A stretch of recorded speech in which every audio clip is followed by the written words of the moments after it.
This is J. Krishnamurti's 10th discussion with teachers and students at Brockwood Park, 1972.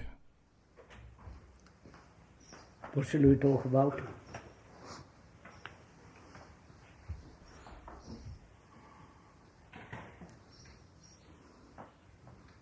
Nothing.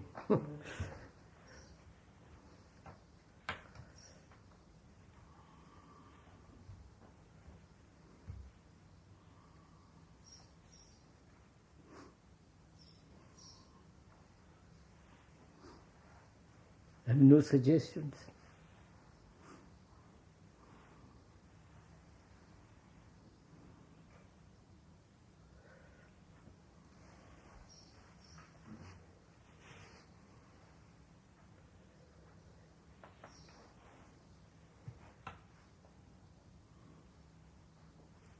You know what's happening in the world, don't you?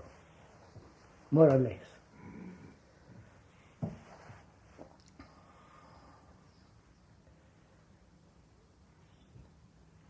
Great changes have to take place.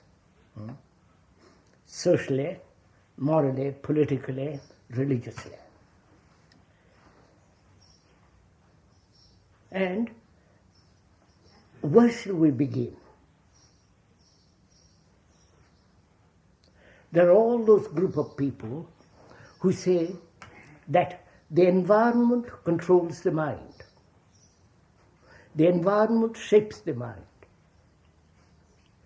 The environment brings about right morality, right action. Change the environment, then you have social justice. You know that group. Have you heard about it? Oh yes, come on, you must know something about it.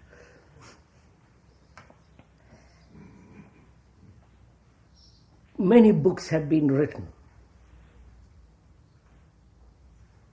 Philosophers, economists, Marx, and others emphasizing that man can be changed, and only the possibility of such a change is through social revolution.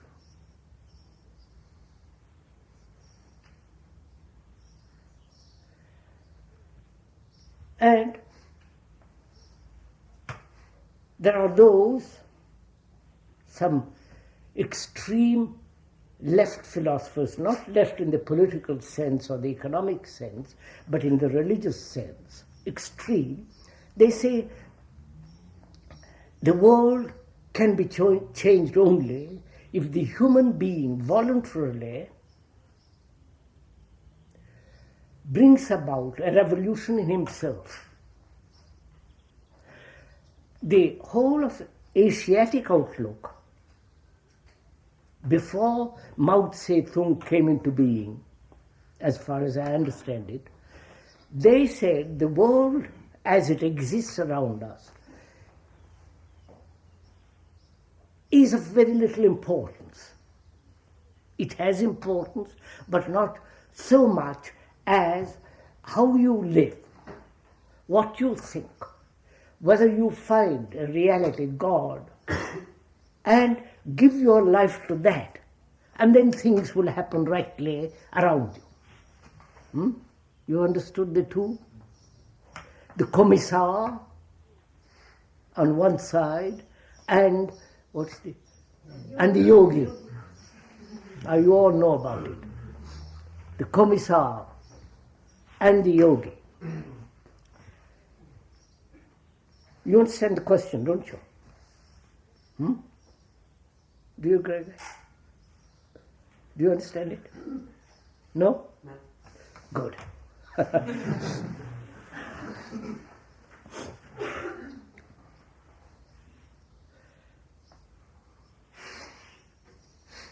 The world needs to be changed, doesn't it?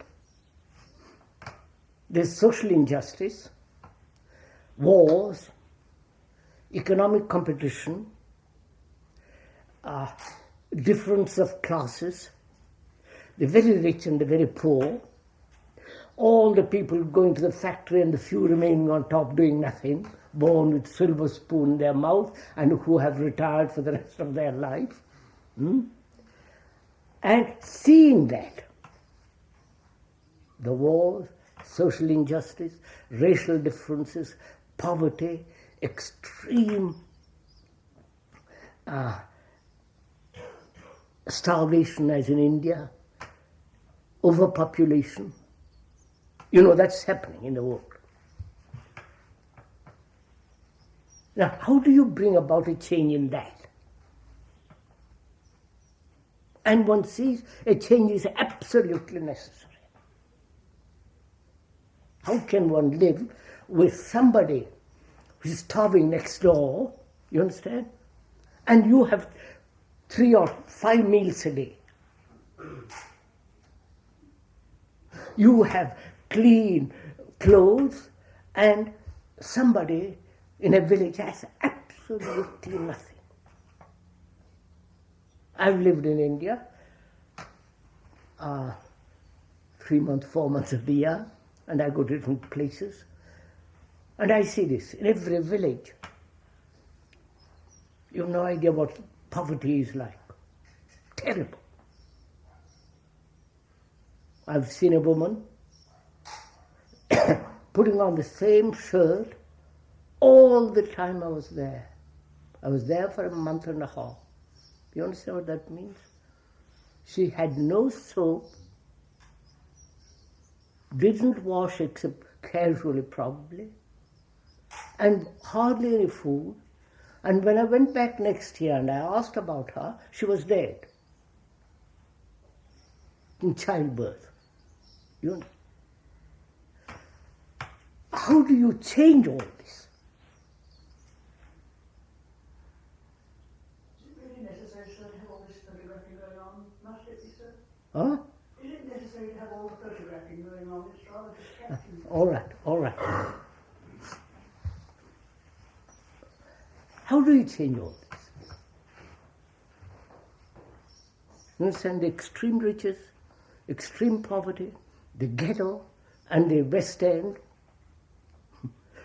the very, very rich and the very poor, all people well-fed, overeating, and families that have absolutely nothing. My family was like that. You understand? Hardly any food, though they were high class and all the rest of it. You have no idea, but I've forgotten it, but it doesn't matter. That exists now. Then there are wars, people destroying each other, killing each other. There are national divisions, religious divisions, political divisions. You follow? Now, there must be change in all this.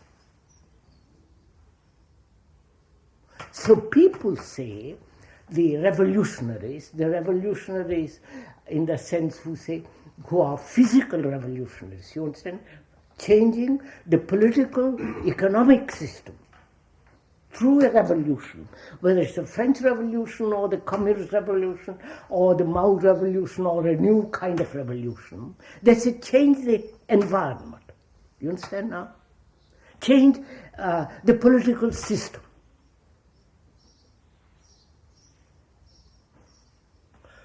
Dictatorship or other fascism or other forms of revolution. Change that, change politically, environmentally, economically, then these things will have to happen. Then from that they develop an ideology, you know, and fight for that ideology and so on, so on. Then there are the whole group who say, that's not the way to do it. Change the human being. Human being will go control the environment how much you may change. He will bring about a corruption because he himself is corrupt. You understood? I'm putting it very crudely and quickly. Now, you are going to be educated, you are being educated, and you will live here. what is your action? What will you do with regard to this? Do you see this in two compartments? You understand? The religious, the inward life of man, separated from the external. You understand? Or do you see it as a unitary movement, harmonious movement moving together? You've understood? Not the commissar and the yogi, but the yogi commissar. You understand? You understand?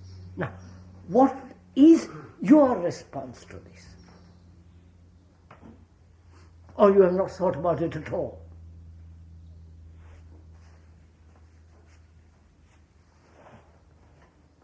Have you thought about it at all? You haven't, have you? If you have, as we are doing now, what do you feel is the thing to do?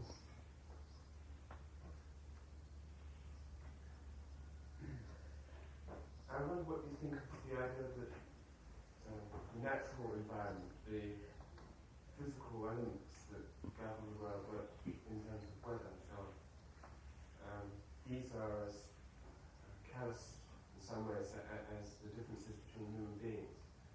There's an inequality between the action of one. So would you, if I may, this is for this, I don't want to appear rude, or am I rude?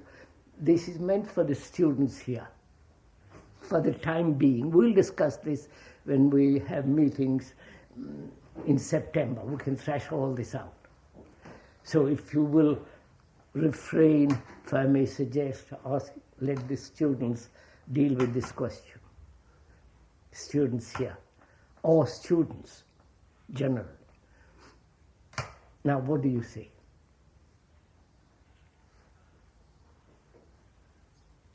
That means dividing life.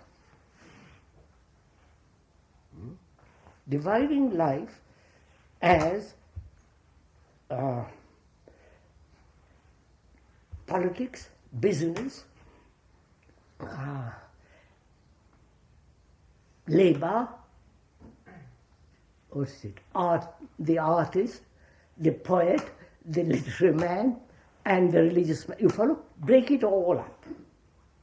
And give more emphasis to the physical survival, physical existence, physical well-being, in cooperation with each other.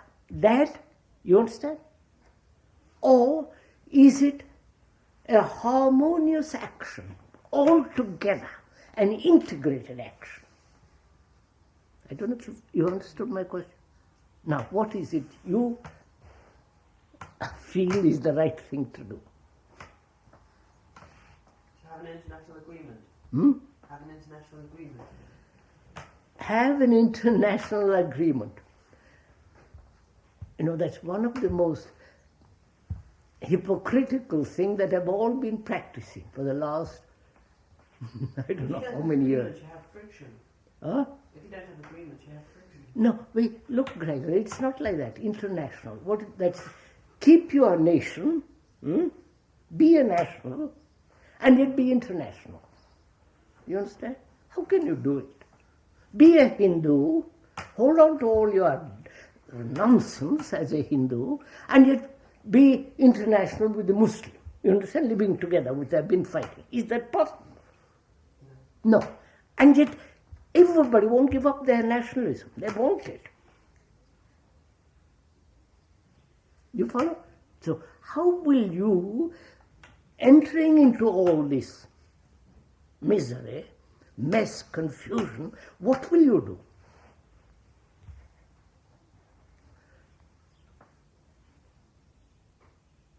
From where do you approach this problem?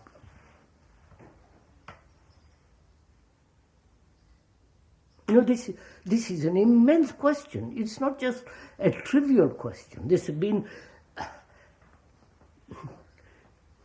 thought about, talked about, acted upon probably from the very beginning of man. Shall I act outwardly, you follow, bring an outward order, or shall I bring an inward order and forget the outer? And there have been philosophies like in India, they say the outer is an illusion. You understand? They put up with it. It's ugly, it is dirty, it is monstrous, it is full of disease, corruption. Don't bother about it.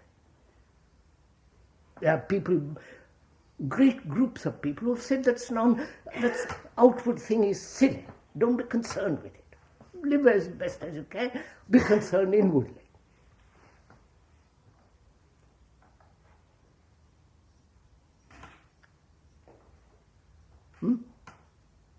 You understood? No. But can we separate the two? They have separated the two.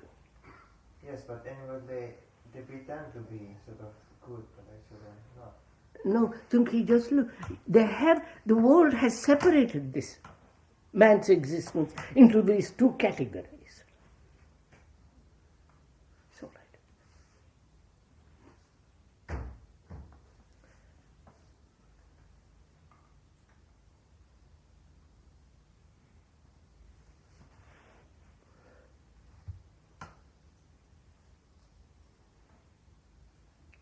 They have said, forget the individual. You don't matter. What you think, what you do, you don't matter. The state matters only. That means the state, the whole community, serve the people. Forget yourself.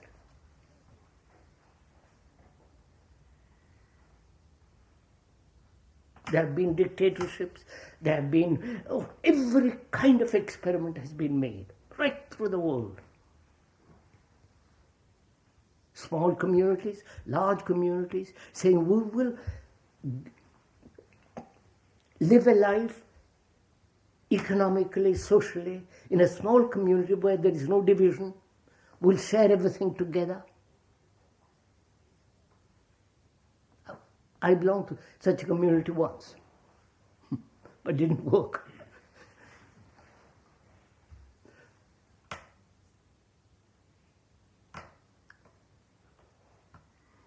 You've understood the question now? Now, what do you think is the right approach to this?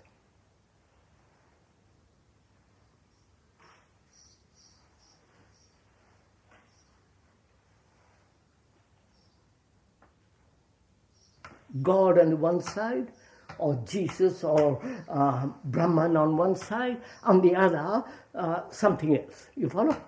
Food, clothes, shelter, and that all. There are these two divisions.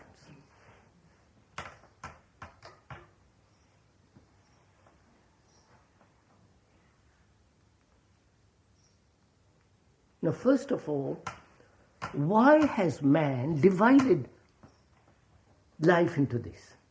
The outer and the inner.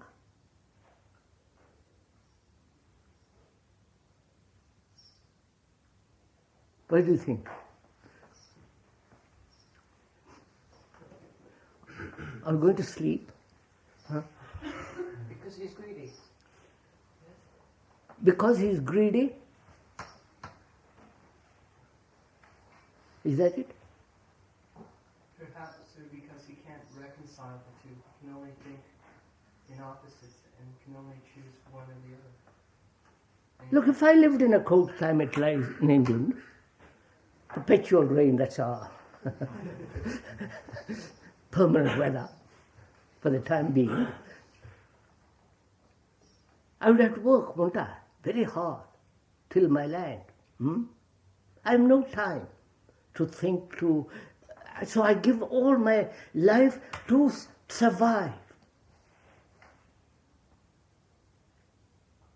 And I go to Sunday and talk about God, Jesus, and you follow, play with it, but I must survive. So I give tremendous importance to survival, physical survival. You understand? And in India, the weather is pleasant, hot, you don't have do much and you have fruit, this, you survive on little. And so you can then think more, you follow, inwardly and all the rest of it.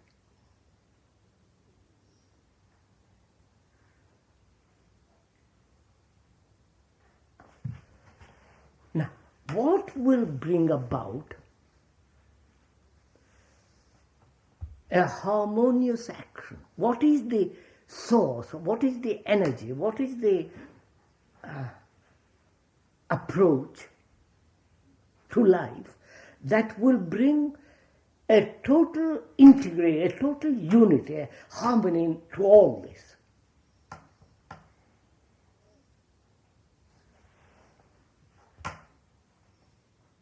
You understood my question? What do you think?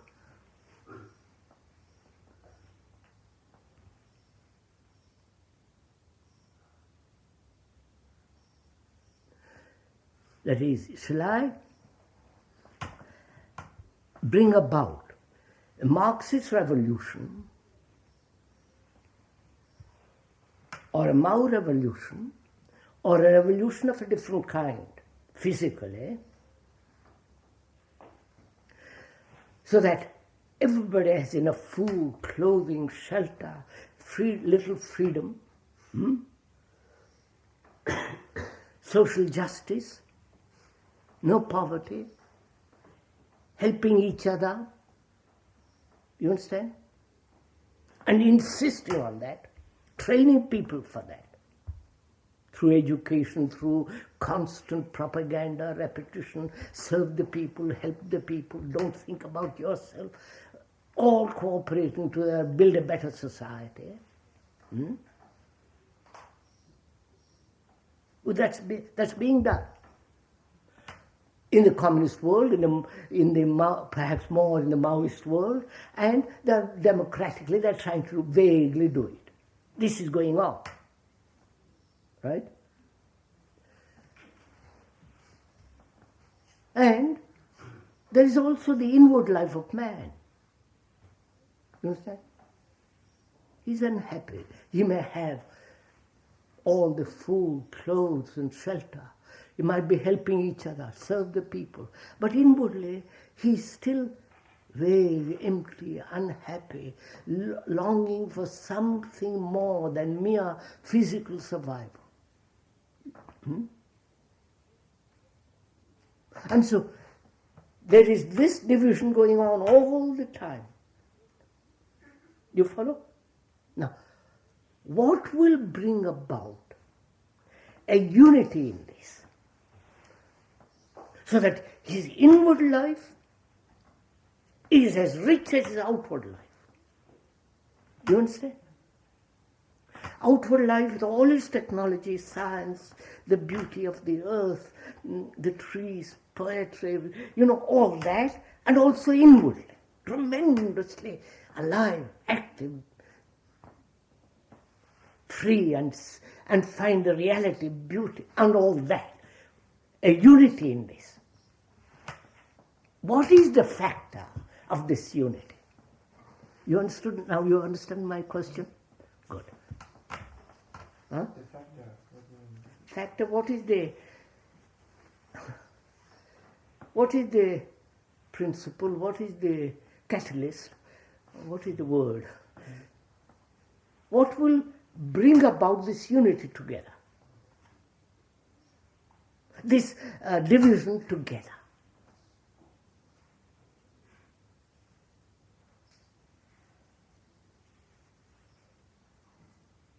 You have understood my question, Grady?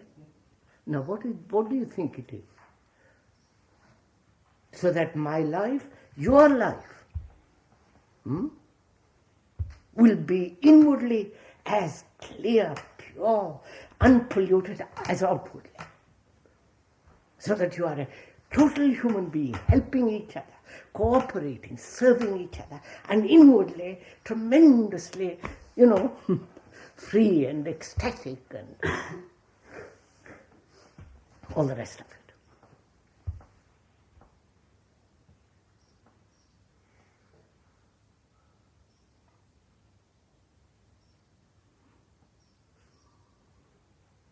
Have got the picture right? The question clear? Now you answer it. You've got to. Because you are going to face this. I tend to feel that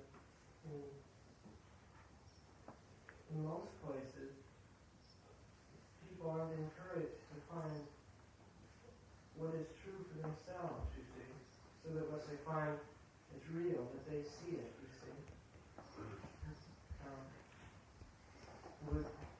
Look, you have got to understand this problem. Yeah. How do you bring about this sense of whole, this sense of inward riches as well as outward riches? What is the water? What is the drink? Well, doesn't matter. That will give you this thing.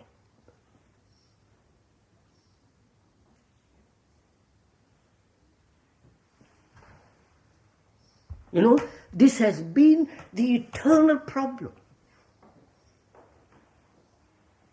So they say, love God and everything will be right. Do you understand?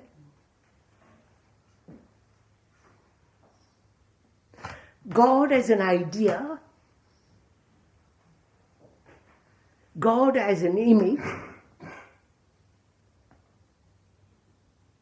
God as beauty, love that. And if you really love it, then you'll act as a total human being. You understand?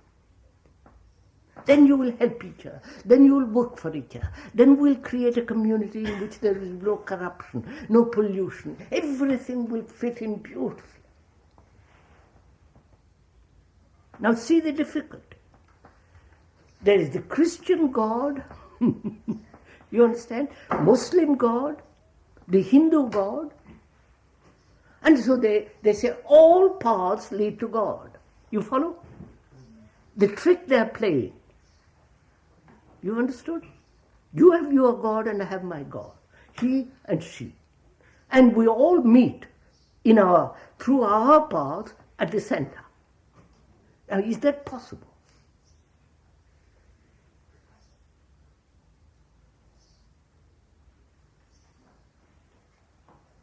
I cling to my belief, you cling to your belief, and she and he, and through somehow some miraculous act, we'll all meet there. You've understood?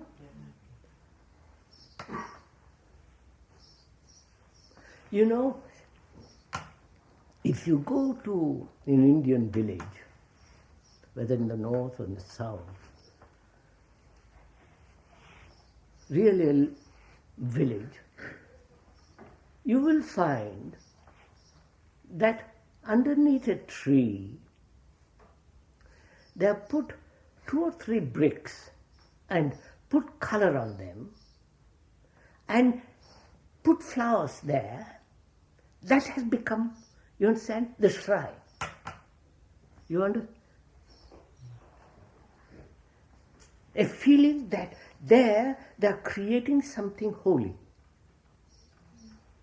Now, extend that same thing, that same feeling, that same idea, which becomes the cathedral.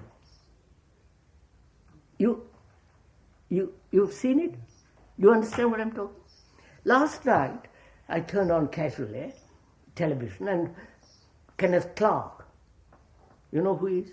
Yes? Good. He was talking about Christian civilization and Chartres, which is just south of Paris, 2 hours from Paris, and 11th century, and he was talking how it was built and so on. Now, I suddenly thought how very strange. The village in India, the poor people put the 2 bricks together in a certain shape, color it, put few flowers around it, and they build a wall around it so that it remains as a shrine. And as it evolves, it becomes the cathedral, the great Gothic monument. You understand? With Jesus at the center. No, don't laugh. Just see the fact.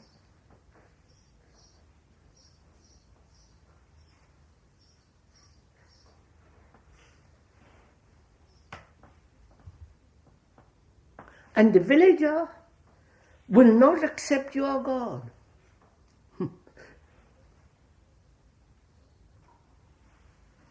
And your God, you will not accept the God of the villager, naturally.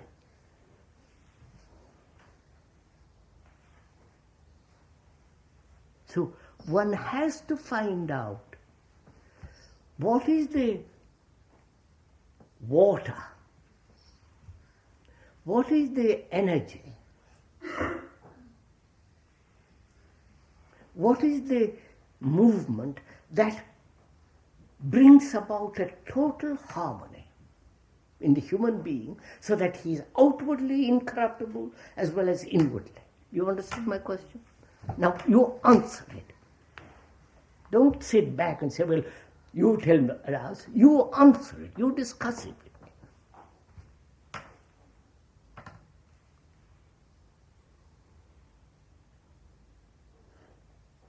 Where shall I begin? There or here? You understand? Leave this alone, change that. Or leave that alone and change this. You getting my? Or in changing, I will change the outer.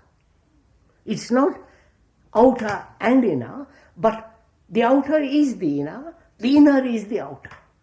I don't, you.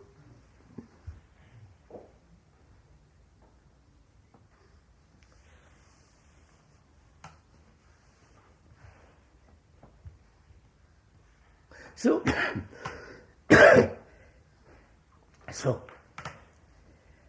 there is no commissar and the yogi.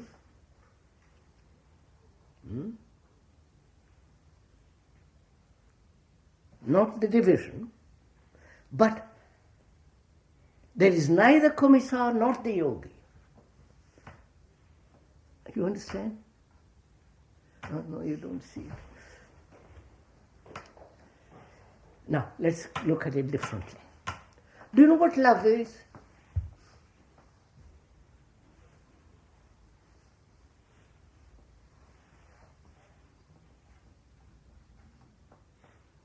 Come on, Brazil, what do you say? What is love? It's when you and someone else have no difference, no division. Now, wait a minute. Don't say anything, as we said the other day, that you yourself haven't experienced. Don't say something that you don't know. Is that a fact to you? That there is no division between you and me.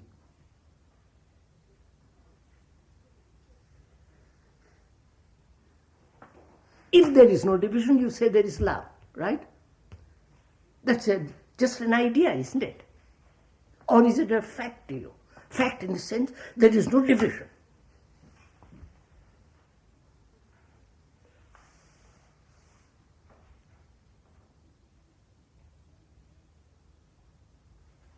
If it isn't a fact, don't say it. Then you deceive yourself. You follow? Then you become, not you, a hypocrite. Then you say one thing and feel something else.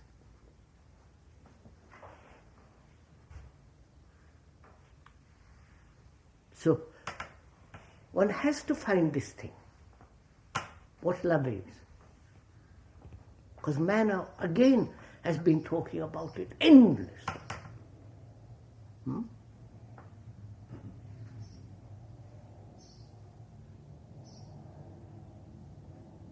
Because perhaps That may be the factor. That may be the thing that brings this strange sense of harmony. You understand?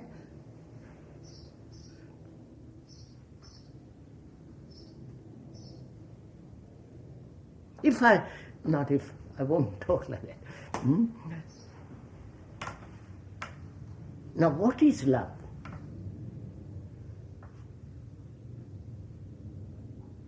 They have said, love God, eschew evil, love your neighbor as yourself, love your wife, have no hate, don't kill. You understand? Don't harm another by word, by gesture, by thought.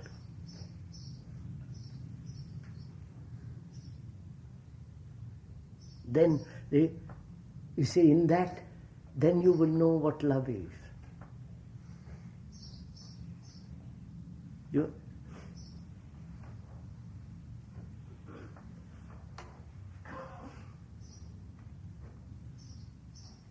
It's a feeling of care. Care, attention, a sense of tenderness, beauty, politeness, consideration. You know, I can go on giving words, but the description is not the fact, is it? You understood? I can describe that plant over there, but the description is not the plant, is it? Most of us are satisfied with the description. You understand? So, how will you, as you grow up, and as you are growing up, some of you are going to leave, and not come back here again. I hope you are not coming back sometime. How do you meet this problem? You've got to meet it. You've got to educate yourself to find out what this is.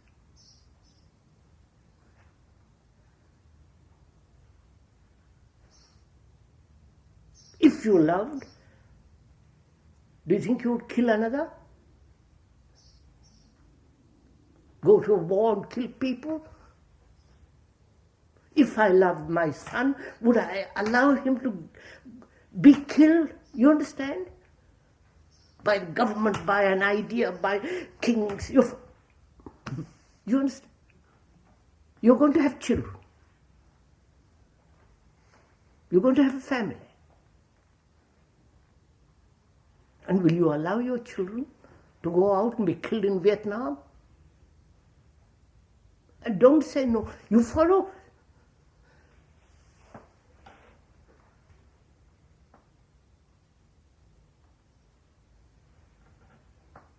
Vietnam or a future war or a war between England and Wales.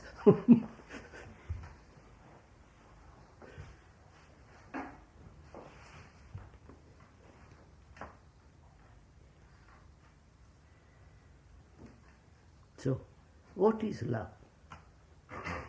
You're understanding now? Is it compassion? You know what? Passion for all, which means care for all.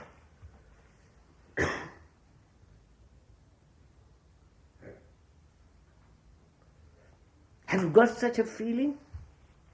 Or you're only thinking about your own pleasures, your own improvement, your own success,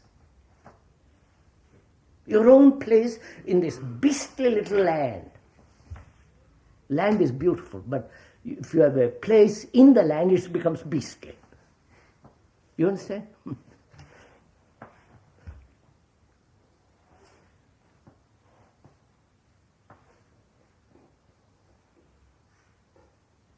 Do you feel for those people in Vietnam, the North and the South, the Americans who are, you follow the whole, how they are killed, tortured, burned, suffering? Huh? You understand? Do you feel any of that? for them?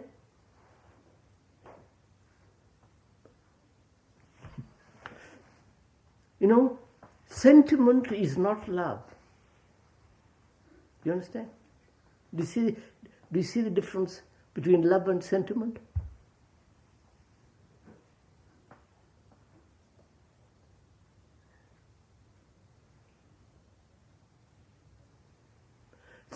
The people who are sentimental can be terribly cruel.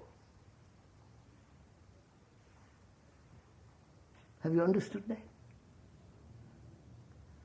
No, come on, sir. So I have to find out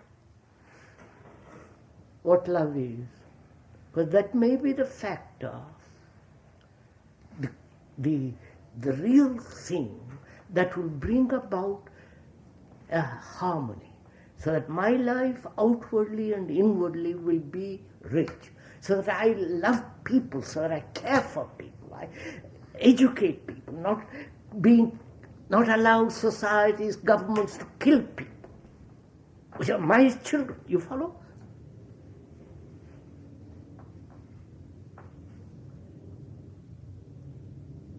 Now, how do you come by this? You understand my question, Gregory? How do you have this flame of passion for things? Not sex, passion. But how do you have this passion to see, to have this sense of not hurting people, not wanting to exploit people, not wanting everything to yourself? Come on, sirs.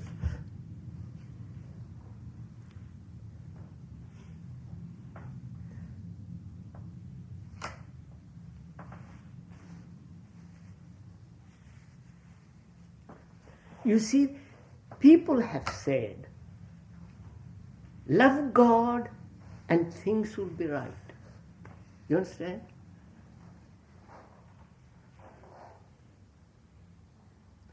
God is an idea, is an image. God is something which society, churches, religious organizations have conditioned man to believe in.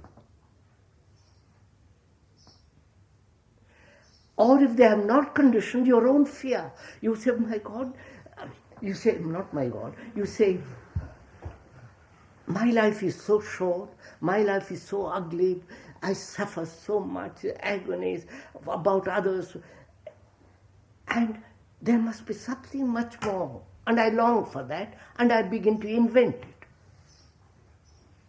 I knew a man, he used to come to see me several times.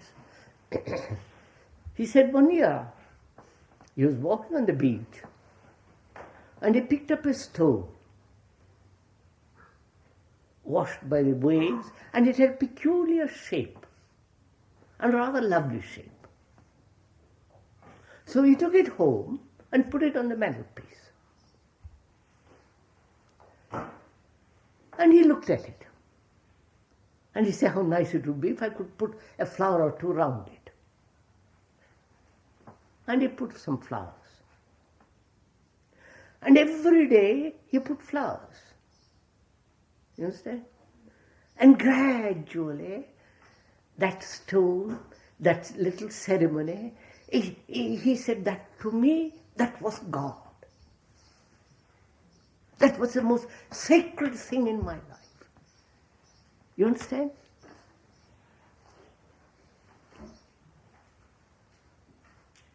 And you're doing the same thing in the church, or in a temple, or in a mosque.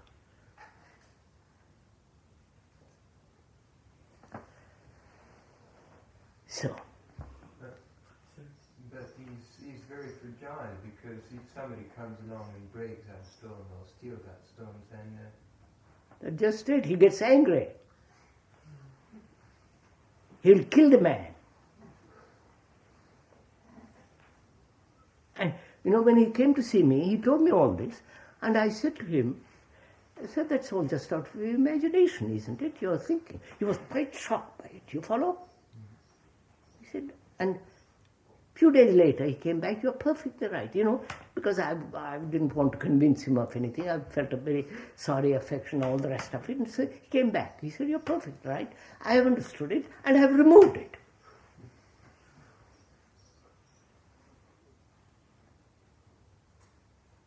And removed it after many, many years. You understand? It's just... But isn't it the feeling of beauty the first time?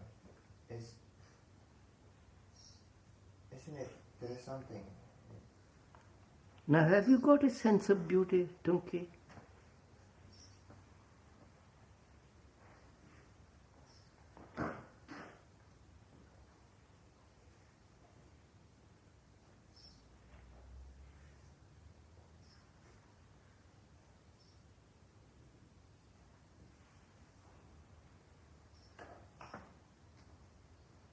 What is beauty? What do you think is beauty?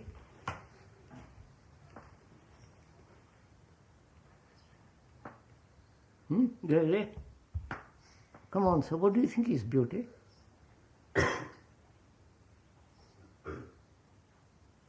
When you look at that tree in the wind, the young, fresh spring leaves, or the slip of a new moon, or you see a cat walking across the lawn, or the face of a beautiful person, beautiful face. What is beauty? Something which is pleasing to you. Huh? Something which pleases you. Which pleases you. And something that doesn't please you, is that ugly?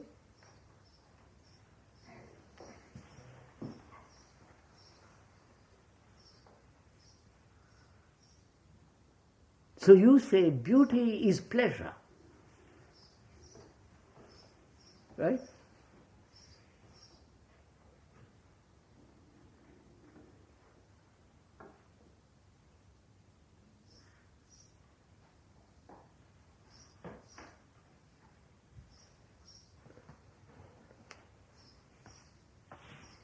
So is pleasure love?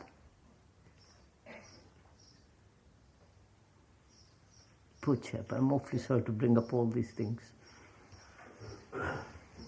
You're going to face all these things later on. So you might just as well face it now.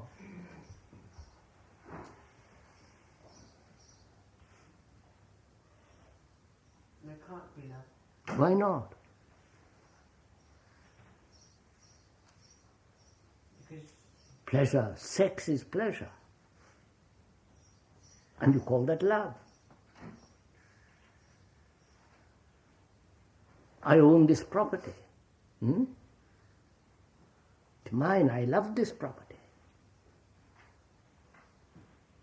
Gives me great security, great pleasure. My family, I possess them, they possess me. That gives me great delight because I belong to something. I belong to a group.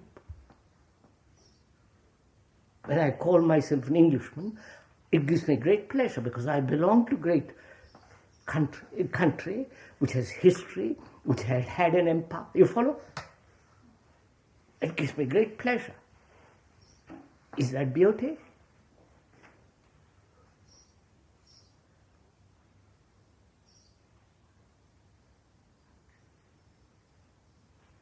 maybe beauty is the person who is saying it. Now look at it something. Look at a tree. Look at that plant.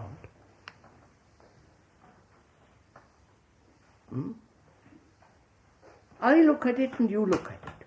Oh, I said, oh, what is there? That's nothing. And you say, goodness, how beautiful that is. Or you look at a building. Architecturally, in proportion, in depth, in shape, and it takes a form in a beautiful surrounding against the sky. You go into the next state of looking at it. Then I say, let's go and have tea.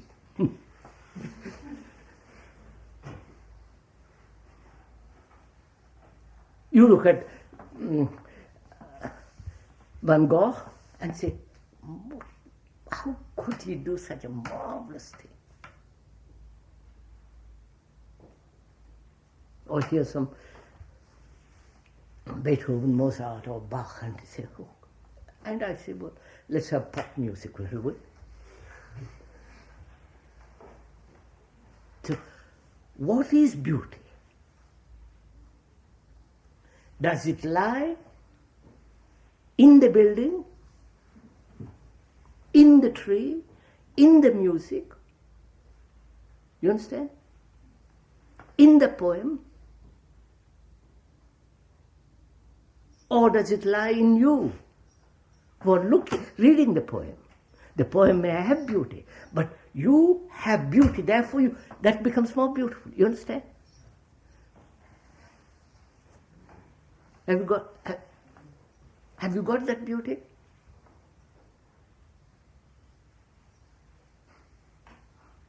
Beauty means,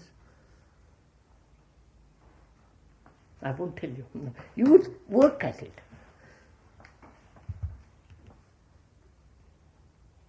If I see a building, and because it has taken shape, like a cathedral, with these vast columns going into the sky and dome, or some of these modern buildings, in themselves they are beautiful. You understand? In themselves. And I say, how beautiful, because in themselves they are beautiful. So, is my beauty, my appreciation of beauty dependent on the building, you understand? On the name of the architect, and so on, so on, so on, or is it in me?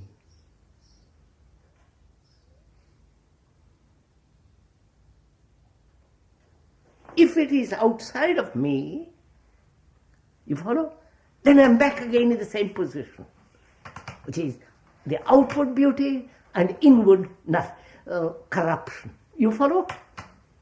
I am nothing, I have nothing, I don't know what beauty is, but that is beautiful. But when you differentiate between beautiful and ugly... I'm coming to that presently. Don't pick me up too quickly, I'm coming to that. See the clever boys, you know, this is a real Indian mind there. They love to work on theories. Theory, as we said inside, we will go into it. Now, just a minute. So, what is beauty to you? It's in the sense of perception. Have you got it? Tunki, don't say a thing that isn't real to you. Don't put into words that you yourself haven't felt.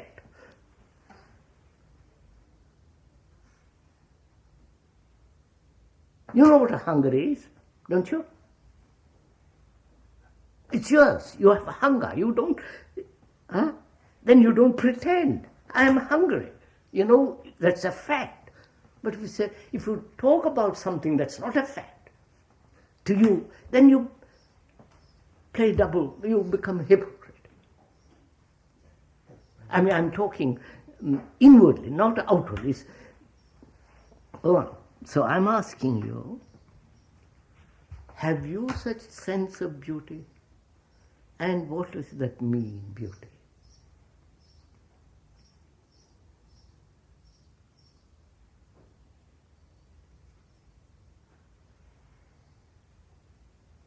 To be harmony. Harmony.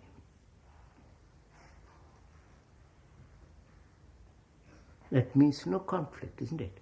Between the outer and the inner, or inner and outer. In which means there is no division in you. You don't say, this is ugly, I'm going to avoid, and this is beautiful, I'm going to cling to.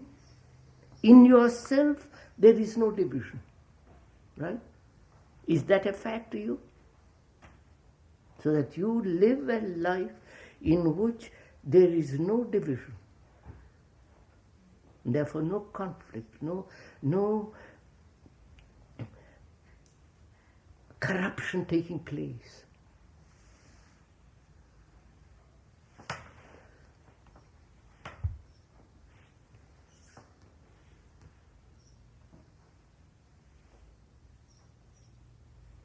Now you see, when you have got to, when you see that you will not say a word which you yourself haven't felt, you will be silent, won't you? Huh? Won't you? That gives you tremendous honesty, doesn't it?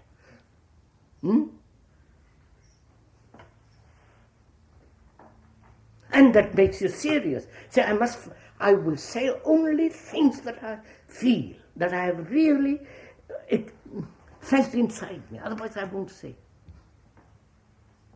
You know what anger is. Of course, because you know what it is. You have felt it, you have experienced, you have lived with it. And when you say, I'm angry, that has a reality. But when you say harmonious is beauty, I say, well, look, for God's sake, don't say that till you have this fact inside, in your hands, in your mouth, in your eyes. Well, sometimes when one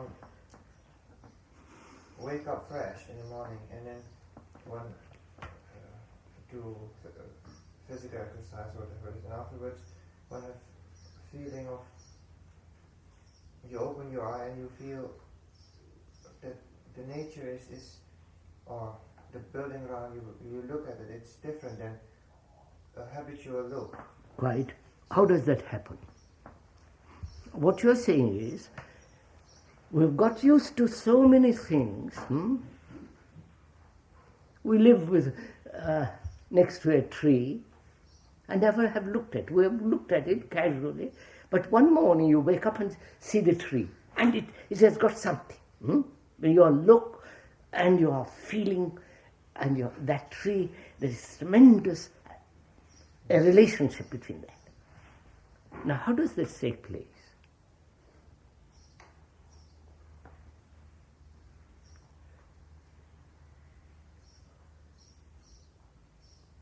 For the time being, you have forgotten your habitual look, haven't you?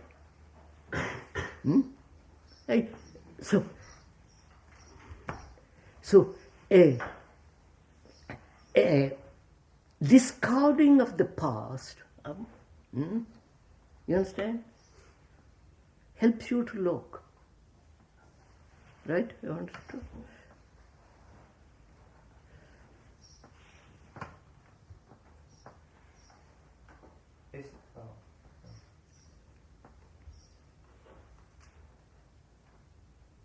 Now we talked about, the other day, we talked about meditation, remember?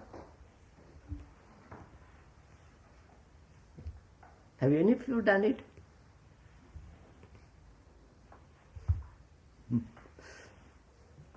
Have been to that place, that shack, that shed? Have you sat in it?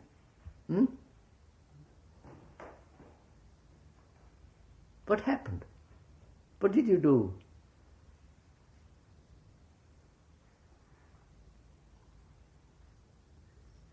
Did you watch your thought? Or was it too difficult?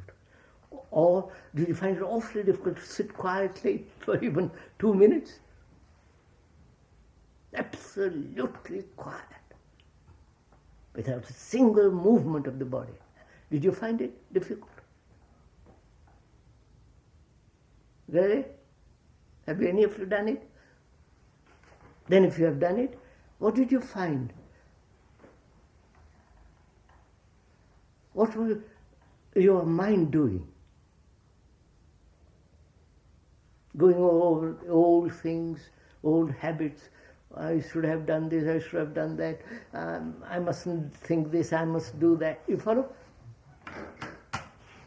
Were you doing that? Yes? Then what did you do? Let it be exposed. I mean, What did you do, actually? You sat there, after some time you got your body quiet, then you were watching your mind, and the mind went on along the old rut, groove. Well, then what happened next?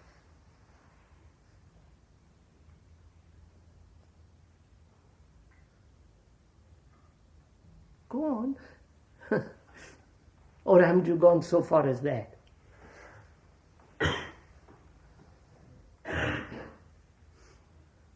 You see what this does if you do it properly? It gives you a perception of yourself, right? See what you are and your relationship to the world, your relationship to another, which is the world.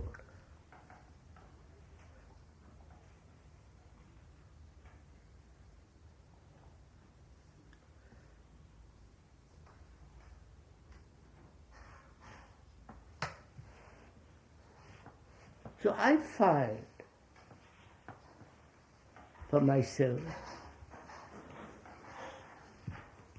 I find that I cannot possibly live in the sense, a life in which I divide myself as a Hindu, as a Buddhist, as a communist, as a socialist, as a Mao, non-Mao.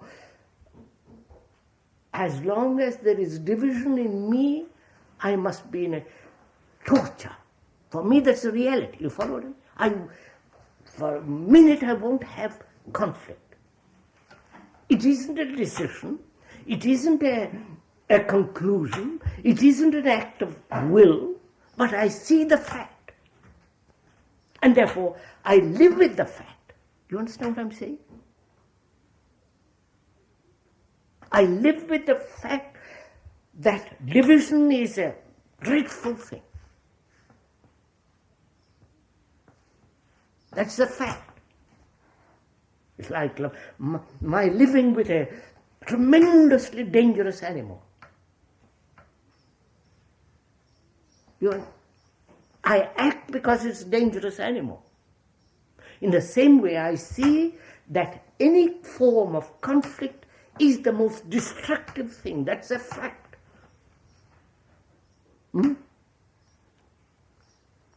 Therefore, my relationship to the world is different. You understand what I'm saying?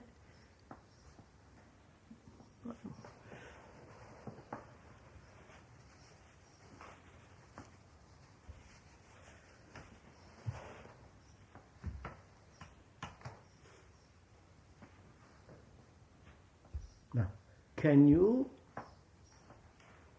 who are being educated at Brockwood, living in a small community, knowing each other, knowing each other's phrases, words, gestures, pleasant, unpleasant, knowing each other's beauty and ugliness, knowing it, you are not unaware of it. Can you live in a state where there is no conflict between you and another? Because when there is conflict, you can't cooperate. You understand?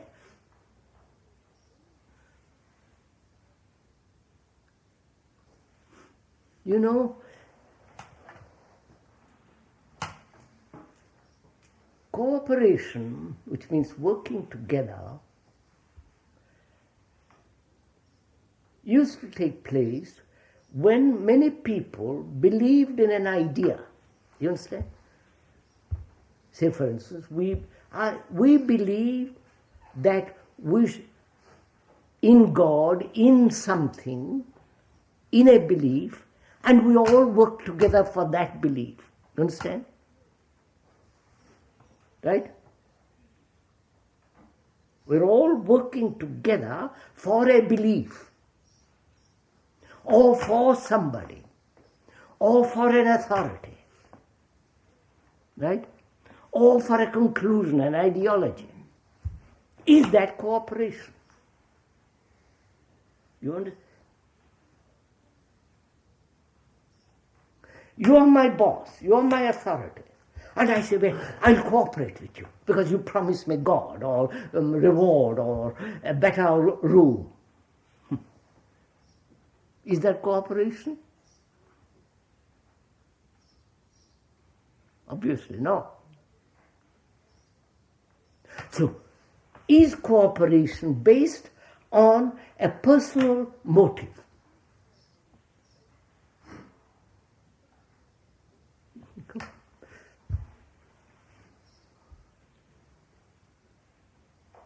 Or because I like you, because you have a nice face, you are very pleasant to me, I'll cooperate with you. But I won't cooperate with somebody who is not pleasant to me. Or I'll cooperate with somebody who believes what I believe in. All that's obviously not cooperation. Now, have I the spirit of cooperation? You understand? I want naturally. You follow? Have you? Come on, sir.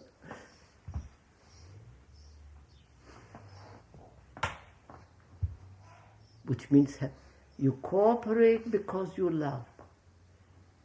You understand?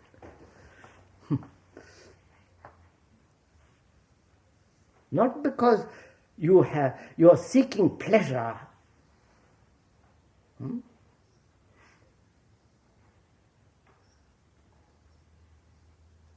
And when you are seeking pleasure, then you are hurt, aren't you? Or is that too much? I seek pleasure in your company, in working with you. And when that pleasure is thwarted, I am hurt. Therefore, I won't cooperate with you. I get angry.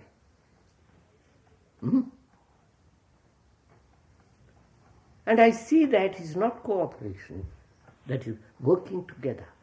So I say, what is it that helps, that brings about real sense of cooperation, working together? And it doesn't matter what you think, what I think, but together.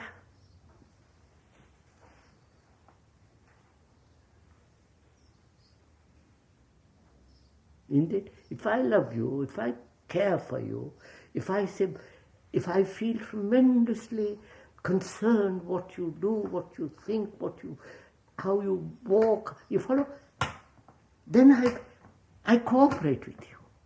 I may criticize you, I won't be hurt. I wonder if you're following all this.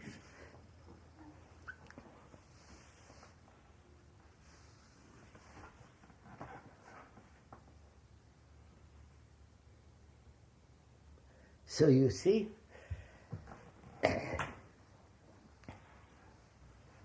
from all this,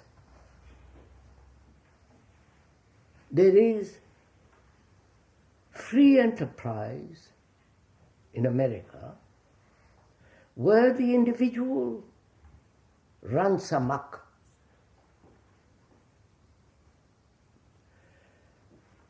And there are the totalitarian states where the individual doesn't matter at all, only the state. Or there are those people, groups, vast group of people who are educated to cooperate, serve each other. And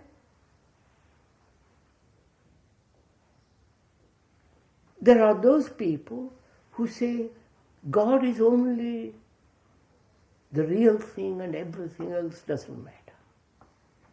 If I know how to love that reality, then I will act rightly, cooperate, I'll be unselfish.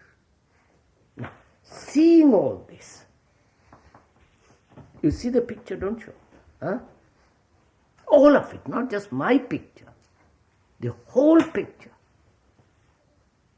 of the world.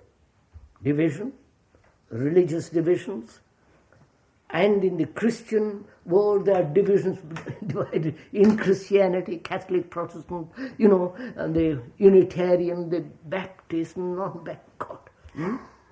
And also in India, the same thing. The divisions between businessmen and the artists, the politicians and the house division, in which the individual becomes tremendously important, and in another field, like communism, the individual doesn't matter. He's suppressed. Look at all that. Don't come to any conclusion. Look at it. And can you look at it without taking sides?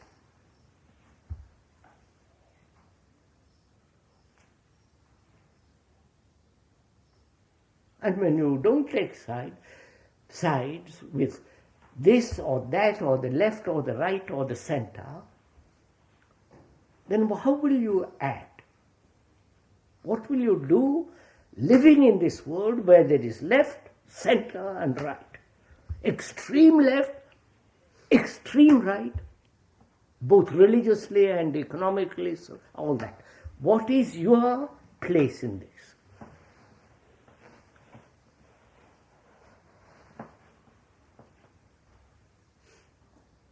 And you have to find a place in this.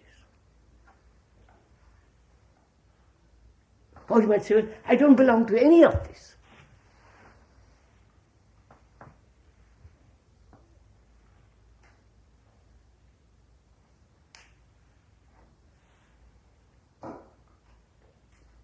Because I look at it all differently. I have a different feeling about all this.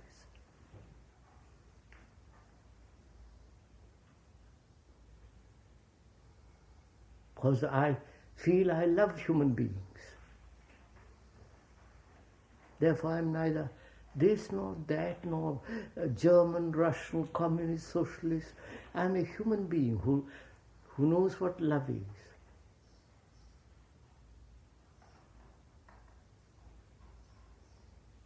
Can you say that? Say it, not verbally, but mean it. That's what you feel.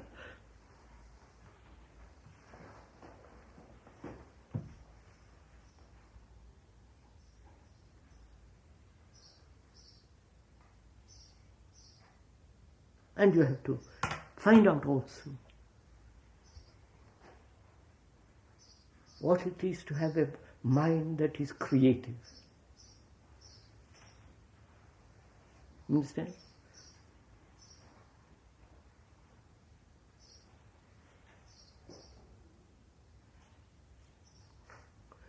Is creativeness born through conflict?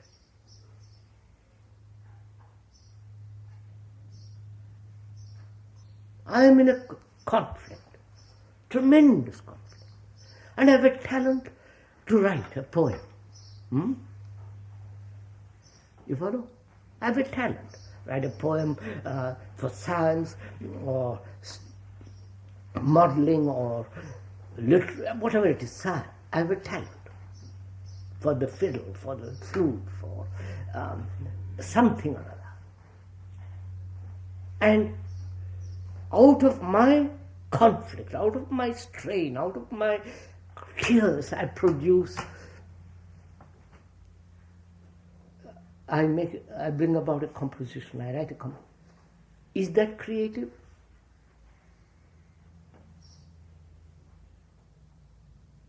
My life is corrupt, little, small, petty.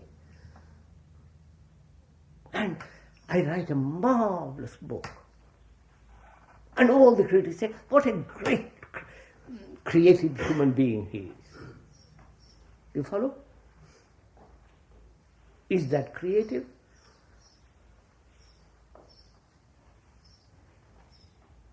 Go on, sir.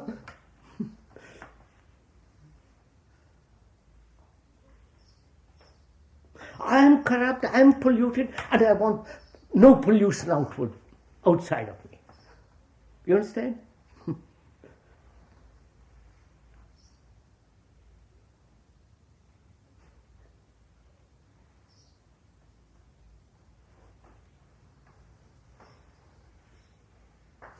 I'm unhappy, tortured. I'm lonely, desperate. But I've got marvelous talent for music. And you say, what a great artist he is. Don't you? And I say he's not an artist. I once talked to a great musician. He came to see me, and we were talking about this. I said this, and he has never been near me again. Quite right. I'm glad he was never again.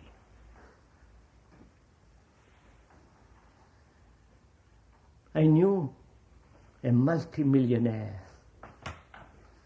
tremendously, marvelous jewels, emeralds literally as big as that. Oh, tremendously. He came to see, he used to come and see me, listen to the talks, and gradually he said, I must come and see you, have an interview. So I used to see him. And he said, one day he said to me, you know, I'm having terrible dreams. I'm disturbing dreams, which I never had before in my life. I'm tremendously disturbed in my sleep. I said, why? Oh, I don't know. Everything seems to be churned up. You say, are you following all this? And I said, naturally, sir, because you've lived a life coining money, bullying people, you know, all the rest of it. And when we have talked about it, suddenly you're waking to all that. And the dreams are an intimation of your corrupt life. And he says, is that so? He said, what do you mean asking me? Isn't it a fact? And he said, and we began to see it. And you know, then he never came near me again. Because he said, you are a disturbing factor. I won't come. And I'm very glad. And I never seen him again.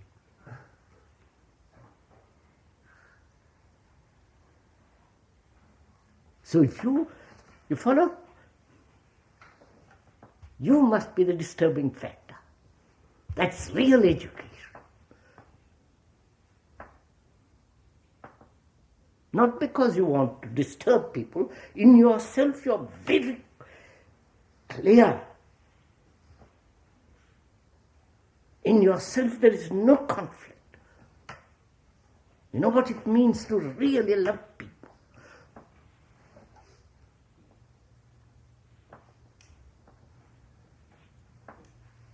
And also, you have to find out if there is something beyond this life. You follow?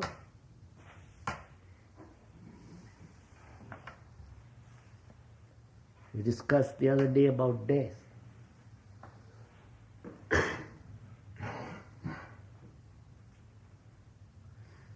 And you have to find out if there is really something immeasurable. Call it God, what the name doesn't matter. Something real, you know, find out.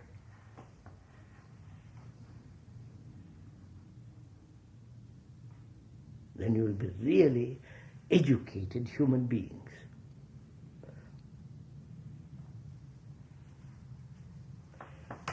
What's the time? Isn't that enough? Huh? Right. Is that enough?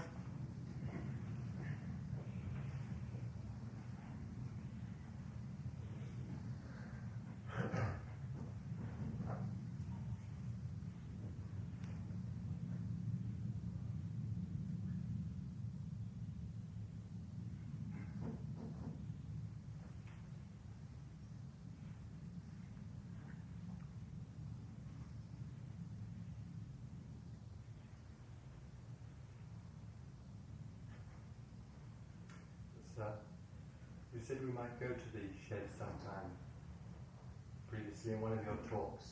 You said we might go to the meditation shed, some of us. I would go. I forgot about it. All right, sir, I'll find time tomorrow. Some of us go and sit in that room.